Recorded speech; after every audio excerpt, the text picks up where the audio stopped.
नाशिकमध्ये लैंगिक अत्याचाराचं तिसरं प्रकरण समोर. खासगी कंपनीमध्ये महिलांवरती लैंगिक अत्याचार झाल्याचं उघडकीस.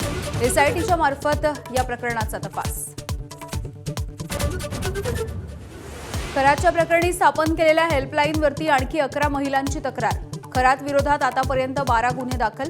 खरात विरोधामध्ये 8 महिला अत्याचाराचे तर 4 फसवणुकीचे गुन्हे दाखल.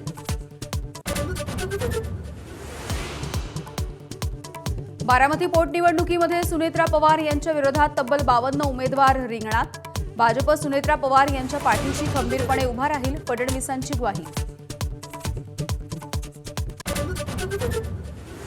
उपमुख्यमंत्री एकनाथ शिंदे पक्षामध्ये भाकरी फिरवण्याच्या तयारीत. पदावरती असून काम न करणाऱ्यांना डच्चू देणार.